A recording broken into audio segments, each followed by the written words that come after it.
Investir avec le crowdfunding ou le financement participatif est une pratique qui se fait essentiellement par le biais d'Internet et d'ailleurs qui a connu un essor grâce aux réseaux sociaux. Ainsi, ce mode de financement s'inscrit dans un processus de désintermédiation et la contribution peut se faire par des particuliers ou des entreprises, quel que soit le domaine d'activité. Babylone s'est lancé dans cette activité pour accompagner les jeunes ruraux de pouvoir réussir leurs projets de développement au Mali et dans leur localité. Je pense que vous savez tous déjà un petit peu de quoi il s'agit. Babylone Mali, c'est un site internet qui vient d'être lancé ce mois de novembre et qui permet de financer directement des projets de jeunes maliens dans les zones rurales au Mali en leur prêtant à partir de 10 euros. Donc aujourd'hui, on a la chance d'avoir tous les partenaires du projet qui sont réunis pour célébrer le lancement de cette plateforme.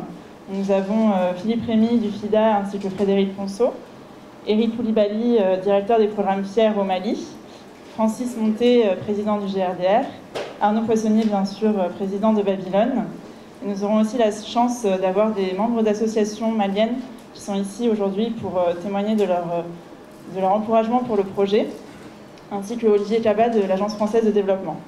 Donc sans plus tarder, je vais laisser la parole aux partenaires et tout d'abord à Arnaud Poissonnier, président de Babylone. Je suis ravi d'être parmi vous aujourd'hui pour le lancement de ce Babylone Mali. Avant de vous parler de Babylone Mali, deux, trois mots sur Babylone. Alors, je pense que certains d'entre vous nous connaissent. Ça fait quand même un certain temps qu'on est sur la place, puisque ça fait une petite dizaine d'années qu'on a lancé cette initiative de Babylone en France. Donc, c'était l'idée de décliner, de développer un site qu'on appelle aujourd'hui de crowdfunding, un site de financement de projet dans le domaine du microcrédit. D'abord, on n'a pas inventé le concept, c'est les Américains qui ont inventé ce concept. C'est la fameuse ONG Kiva qui a eu l'idée, il y a une douzaine d'années, de créer un outil Internet pour permettre aux gens de prêter de l'argent à des bénéficiaires de microcrédit un peu partout dans le monde. C'était à l'époque une idée tout à fait révolutionnaire. Aujourd'hui, quand on parle de crowdfunding, c'est quelque chose de quasiment naturel. Il y a 6000 sites de crowdfunding dans le monde. Enfin, c'est un métier qui se développe à une vitesse incroyable. Donc, le financement de projets alternatifs par les sites de financement par Internet. Dans ce monde du crowdfunding, du financement de projets par Internet, eh bien derrière et dans le sillage de Kiva, aujourd'hui, il reste une dizaine de plateformes seulement qui sont spécialisées dans le microcrédit. Donc on est dans le monde du microcrédit, du crowdfunding, un segment très très particulier. Il n'y a que 10 plateformes du type de Babylone dans le monde.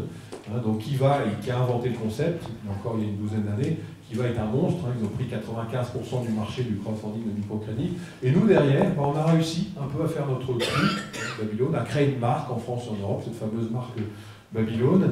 Et puis on est devenu, à force de persévérance, de travail, avec des équipes qui sont super et qui me suivent depuis une petite dizaine d'années, on a réussi à faire notre trou et à devenir le leader européen de ce métier très particulier et le numéro 2 mondial derrière le géant américain Kiva. Alors quand on a dit ça, il faut rester très modeste, parce que les Américains sont juste 40 fois plus gros que nous, donc on est un peu ridicule, mais néanmoins, on a montré qu'on était capable de faire notre trou, de créer une marque, et puis d'exister fondamentalement et de pouvoir poursuivre notre aventure, parce qu'on est toujours vivant et c'est quelque chose de très sympa. Bonsoir, bonjour. Moi aussi je suis trop heureux, mais peureux en trop heureux, pas trop heureux. En tout cas, effectivement, moi j'ai rencontré Babylone la première fois, j'avais dit tout à l'heure à Arnaud, en 2008, une présentation de Babylone, et j'avais été à l'époque très impressionné. Et donc après, quand on a réfléchi à ce projet, en particulier avec Frédéric, pour essayer de mettre en lien des jeunes soutenus par des projets du FIDA avec la diaspora, on a pensé à Babylone, et donc c'est pour ça qu'on est venu vous voir. Et donc ça s'est très bien passé, effectivement. Et on a aussi tout de suite pensé à la partie sensibilisation, communication, l'importance aussi de travailler avec tout le monde. Et donc c'est pour ça qu'on a pensé tout de suite aussi au GRDR, parce que dans la réunion, il y avait aussi le GRDR avec nous chez vous. On a fait une réunion en une semaine, on a réussi à faire cette réunion, et c'était déjà les prémices du projet. Et donc bon, c'est vrai qu'on a beaucoup d'espoir sur ce projet, et je pense que, comme le disait Arnaud, on est regardé par beaucoup de gens, donc il faut maintenant réussir. Et bon, le démarrage est bon, les premiers résultats, les premiers projets sur la plateforme sont partis rapidement, donc effectivement il y a en tout cas un très bon contexte, et on espère que tout ça va se on a continué. On est en train de sortir du sommeil parce que le rêve est en train de se réaliser. Il l'a dit, ça fait 2 ans que ça a duré, mais quand ça a commencé, ils sont venus en 2015 à Bamako. C'était ma première fois d'entendre parler de crowdfunding. Je dis, mais c'est quoi ça? Moi aussi, j'ai passé des nuits à aller sur le net à chercher à comprendre. On a rencontré 3 ministres. C'est quoi cette histoire-là? Bon, on a dit, bon, l'histoire existe, il faut la lire, il faut la construire. Donc, on est venu en 2015 ici rencontrer le sortant malien, le GRDR, Arnaud, son équipe. Et depuis, les choses n'ont pas arrêté. Effectivement, c'est un aboutissement et un nouveau départ quoi, pour tous ceux qui ont on va dire, travaillé en back-office sur ce projet. Moi, je vais essayer de juste décrire un peu ce qui se passe derrière la belle plateforme de Babylon, parce que derrière, on va dire, ces petites gesticulations avec du bout des doigts sur un écran, on peut aider un jeune ou une jeune au Mali. Et en donnant un petit peu de 10 à 100 euros ou plus si le cœur vous en dit. Mais derrière, en fait, il y a beaucoup de travail et on est très fiers, avec fier aussi, de l'avoir fait ce travail, quoi. Et donc là, ce qu'on espère, c'est que maintenant, ça démarre et que les gens, en fait, cotisent sur le site internet et profitent justement de tout ce travail qui a été fait. Donc, dans un premier temps, l'idée de départ, c'était avec les discussions avec effectivement Philippe Ofida. Il dit bon, on a un beau projet au Mali qui s'appelle Fier. On a des jeunes qu'on finance, ruraux, etc. Et comment on peut pérenniser, comme il a dit tout à l'heure, quoi.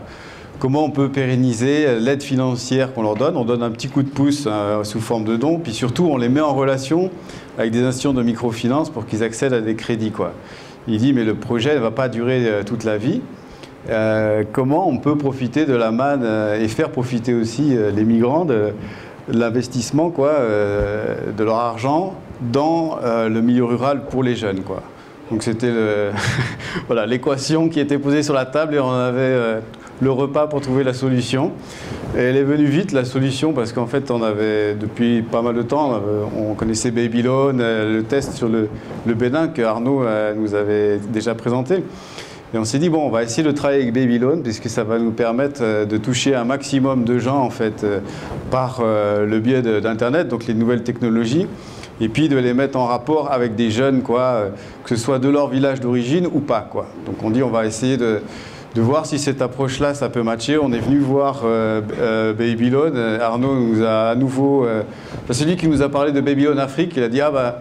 Justement, j'étais en train de monter Babylon Afrique, vous arrivez vraiment à point nommé, et j'exagère pas, c'est ce qu'il nous a dit à l'époque, quoi. Donc il nous attendait, parfait. Après, bon, on a fait beaucoup de concertations, quoi, avec les migrants maliens ici, avec des consultants aussi, Bamadi Sanoko, Martin Fleury, et le JRDR, qui était notre partenaire dès le départ, donc pour savoir est-ce que ce concept-là, il match, quoi. Est-ce qu'il match avec les attentes des migrants, parce que c'est pas le tout d'avoir une démarche par l'offre, je dirais, avoir une solution à notre programme pour le projet. Est-ce que ça match avec ce que veut faire Babylon et surtout ce que veulent faire les migrants, quoi. Parce qu'on connaît la générosité des Maliens, mais il faut des systèmes qui soient à la fois très sûrs et puis qui soient incitatifs, quoi. Et donc on a fait le tour. Alors au début les gens, bon, ça répond pas directement à leurs problèmes personnels. Ce qu'ils aimeraient, c'est qu'on aide leur famille tout de suite, rapidement, et puis qu'eux aussi vivent mieux, ou alors placer de l'argent et gagner de l'argent. Mais finalement, quand on tourne tout le concept qu'il y a autour, on revient à une espèce de spontanéité, on va dire, de la diaspora malienne, jeune et moins jeune, qui veut aider le pays, quoi, finalement. Donc quelque chose qui est plus diffus, mais toujours aussi puissant, quoi, en fait, chez la diaspora malienne. Et donc ça correspond à ça, et là on retourne sur des aspects plus fondamentaux, qui sont la sécurité d'un instrument qui marche bien. Là on a je dirais le professionnalisme de Babylon. Et puis de l'autre côté au Mali, on a le projet Fier et le FIDA qui sont des partenaires vraiment costauds et sérieux depuis longtemps au Mali, et un projet Fier qui est vraiment passionnant, quoi. Moi je suis allé plusieurs fois en mission là-bas, on voit toute l'équipe qui est très motivée. C'est quelque chose qui qui est très dynamisant en fait. On aide les jeunes à être plus entreprenants, à dépasser vraiment les barrières quoi, qui les bloquent pour l'entrepreneuriat. Je voudrais d'abord vous remercier pour votre présence et vous remercier de nous accueillir. À la fois les représentants du FIDA, la plateforme Babylone, les parties prenantes du programme FIER, les représentants des associations de la diaspora aussi, l'AFD qui est présente au travers d'Olivier. Je voudrais donc d'abord vous remercier. C'est une initiative dans laquelle le GRDR se sent extrêmement bien. Ça correspond à sa philosophie, à son éthique, à sa charte et puis à son histoire aussi. Il y a là un atout pour l'avenir du Mali et le GRDR compte bien continuer à accompagner dans ce domaine. Vous pouvez compter sur nous en tout cas. C'est le représentant de l'association AVBF, le ressortissant de 7 villages de Bakoumi, dans la région de Koulikoro. On est venu vraiment en amitié et en pouvoir travailler avec vous. Donc surtout dans la région de Koulikoro et particulièrement, pourquoi pas, vers Bagonou. Voilà. Mais priorité. Parce que je viens de cet endroit-là où vraiment on est beaucoup fatigué. Voilà, on a besoin des ONG, on a besoin d'autres associations pour pouvoir travailler ensemble. Donc, je vous remercie. C'est avec un réel plaisir que Mademoiselle Traoré m'a donné l'occasion d'intervenir ici aujourd'hui. Je me présente Goïta Aminata, épouse Fofana. En fait, je suis présidente de l'association des collectifs des femmes pour l'intégration et le développement. Et je représente aussi l'association des ressortissants de Markala, région de Sékou, qui est une association qui est nouvellement créée. En fait, l'association CEFID, qui est une petite association créée il y a une dizaine d'années, donc a travaillé beaucoup par rapport à l'éducation et la santé. Pourquoi l'éducation et la santé? On connaît bien Markala qui est une zone rurale. Moi-même, je suis originaire de Markala. On a constaté que dans cette zone de riziculture, il n'y avait pas de paramédicaux, de soignants. C'est déserté parce que tous les paramédicaux, les infirmiers, les aides-soignants formés sont dans les grandes villes. Alors que c'est les petites zones riziculture où il y a moins d'accès. L'accès est très difficile. Donc on s'est dit il y avait beaucoup de décès. Quand je partais là-bas, beaucoup de décès de paludisme et de maladies diarrhéiques. Parce que la zone, il y a beaucoup d'inondations, donc il y avait beaucoup. Donc on a essayé de mettre en place une petite école d'infirmières pour former des aides-soignants. On a formé à peu près 500 aides-soignants depuis la création de l'école. Donc, ce qui a fait qu'il y a eu des créations des centres communautaires. Ces aides-soignants font des soins de santé de base, le lavage de mains et puis la réhydratation, ce qui a baissé beaucoup la mortalité infantile là-bas. Donc, parallèlement à ce projet, on a constaté qu'il y a un besoin, de formation des jeunes, un besoin de création d'activités génératrices de revenus. Donc tout à l'heure, j'ai discuté avec Eric, il me disait, oui, on n'est pas dans une zone pauvre, mais quand même, comme il a dit le GRDR, il y a une forte progression de la jeunesse, une augmentation des jeunes dans cette zone qui ont besoin d'aide, qui n'ont pas envie de travailler comme leur père, aller dans les champs avec des instruments rudimentaires. Ils ont besoin d'aide aussi, d'aide technique, des formations techniques, de bénéficier des nouvelles technologies pour travailler dans les champs. Donc effectivement, la zone n'est pas désertique, il y a l'eau là-bas. Donc la riziculture, la pisciculture, il y a beaucoup de champs là-bas, donc propices à l'agriculture. Mais moi, je dirais qu'ils sont pauvres parce qu'ils ont besoin, ils ne vont pas travailler comme leur père, leur grand-père. Ils ont besoin aussi des accompagnements. Donc je suis là dans le cadre d'une invitation avec une forte délégation de la région de Koulikoro, composée du gouverneur, du président du conseil régional et 10 élus des villes de Koulikoro, sur invitation de l'association des 7 villages de Bakounou. C'est nos ressortissants de Koulikoro. Ils nous ont invités pour la première fois à venir à Koulikoro. Parce qu'au Mali, quand on parle de diaspora, les gens pensent beaucoup à la région de Ségou. Alors qu'actuellement, c'est toutes les régions du Mali. Il y a des jeunes qui viennent de la région de Kaï. Excusez-moi. Excusez-moi, la région de Kaï. Mais Koulikoro aussi, c'est pour vous dire que Koulikoro aussi fait frontière avec Mauritanie et puis avec la région de Kaï. Donc il y a beaucoup d'immigrés aussi qui sont, de Koulikoro, qui sont actuellement en Europe, que ce soit en France ou dans d'autres pays. Donc c'est une manière pour nous de les mobiliser, de les sensibiliser, afin d'échanger pour que ça puisse apporter un développement au sein de nos collectivités à Koulikoro. Parce que comme vous savez, au Mali, le problème actuellement, c'est le problème d'emploi. Le problème d'emploi, il y a eu beaucoup de formations, beaucoup de petites formations, mais le fait, ce n'est pas de former, mais il faut créer de l'emploi. Moi, je viens d'une ville qui s'appelle Koulikoro. Il y avait une industrie là-bas qui s'appelle Ikoma. Ikoma qui emploie plus de 1000 personnes. Il y a plus de 10 ans que ça a été fermé. Ça a mis 1000 personnes au chômage. Donc après, il y a eu des petites formations. Former, c'est bien, mais il faut trouver de l'emploi. Qu'est-ce qu'il faut faire après la formation? Est-ce que ce sont ces micro-projets qui peuvent accompagner les jeunes? Moi, je pense qu'il faut aller vraiment vers l'industrialisation même de l'Afrique afin de créer les jeunes pour les fixer. Dans chaque commune du Mali, actuellement chez nous, il y a une zone industrielle qui fait 60 hectares. 60 hectares de zone industrielle, mais il n'y a pas une industrie qui est installée. Pour installer les industries aussi, il faut de l'énergie. Il faut de l'énergie.